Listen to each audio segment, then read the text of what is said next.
The dual. I wanted to look at the dual because it's something we don't have in English, and it's kind of fun. Not every Hebrew word, every Hebrew noun has a dual form, but there's some categories of Hebrew words that do, and let's take a look at those. Our first category are paired body parts. So body parts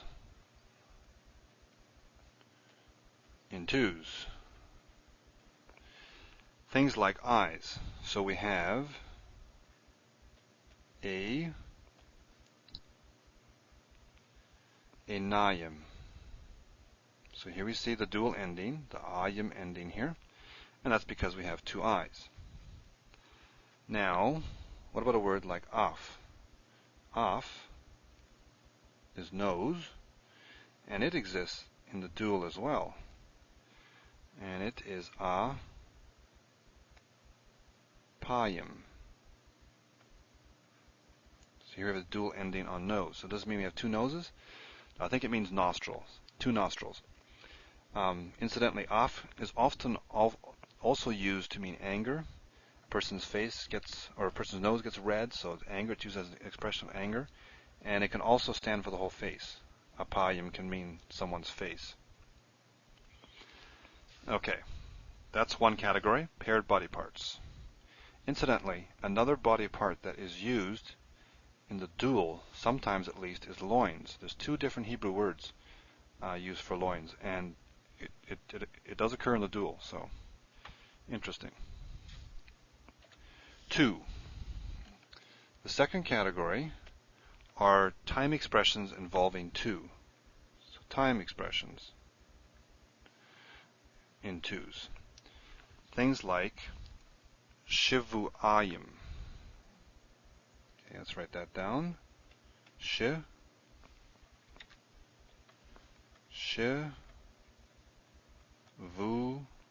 and how does it go here? Ayin.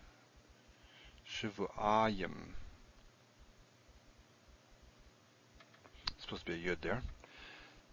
Sheva is 7. Shivu'ayim is 2 sets of 7, so 2 weeks. Now, in the Hebrew Bible, 7 is very fundamental. Is very fundamental to the conception of time. You have 6 days of work and a Shabbat. So in the Hebrew Bible, you don't need to say 7 weeks or 7 or 14 weeks, something like that. You can just say 7, and that is sufficient when the context is clear. You're talking about time. So shivu'ayim, shivu'im would be plural. Shivu'ayim is the dual, meaning 2 weeks, 2 sets of 7. Another example of time expression involving two is pa emayim. Pa emayim, I guess.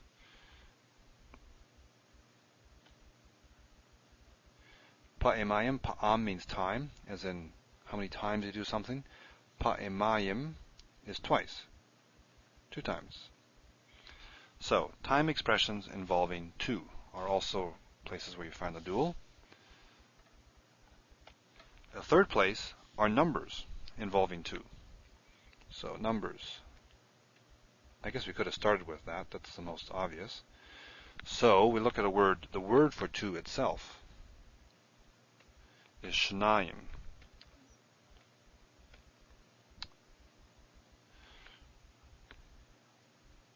Shnayim. Shnayim. So that's the masculine one. The feminine form of two, because you do have the numbers in both feminine and masculine to use as adjectives, is shtayim. Oh man. Get our tav right here. And is there a dagesh there? There is a dagesh. Tayim.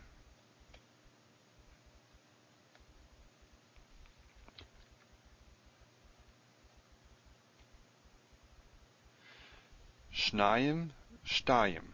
And this looks a bit like sus, right? Sus, remember, had a tav there? And tav is associated with feminine forms. Now this didn't come from a, like it did with sus. But nonetheless, shnayim, shtayim, you can see how this is feminine. Another example of a number involving 2 is ma. Here we have an aleph. Ma'atayim. Sorry, ma'tayim.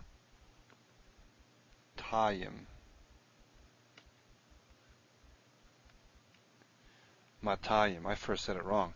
This is actually a quiescent aleph. There's no vowel following it. If you remember your lesson from quiescent aleph. 100, just by itself, this means 200. So 2 100s. 100 by itself is me'ah.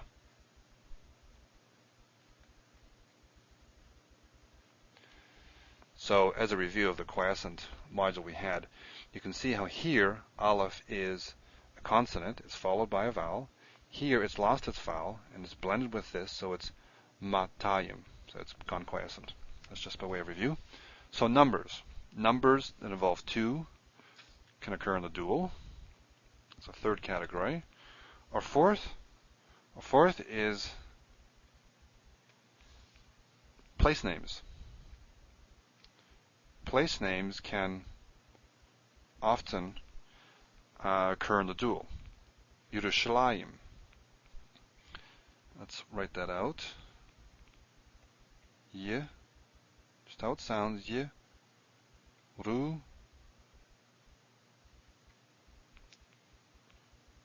sha. It's a very long word for Hebrew. La, the stress there. And just to introduce something else, it's often written like this, written defectively. Yerushalah, you'd expect a yud there. Sometimes you do. There's a few cases we do see a yud here, but it's pronounced still Yerushalayim.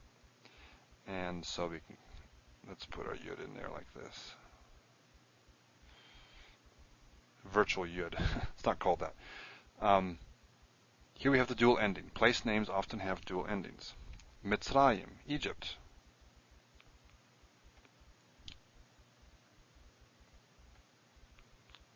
Mitzrayim.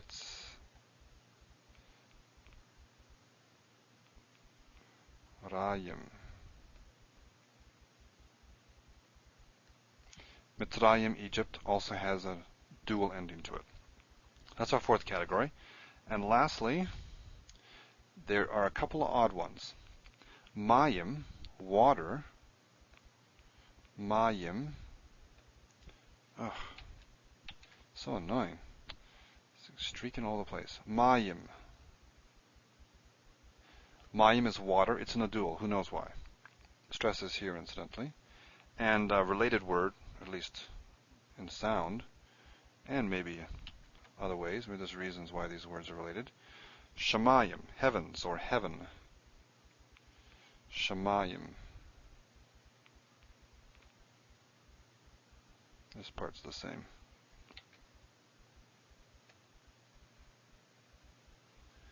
So these are odd. Mayim, Shemayim, why are they in the dual? I don't know. Again, it's not every word in Hebrew that has a dual, but numbers that tend to involve 2s. This one's odd, but place names, they're in the dual as well. Numbers that involve 2 are in the dual. Time references that involve 2 are in the dual, and paired body parts are often in the dual.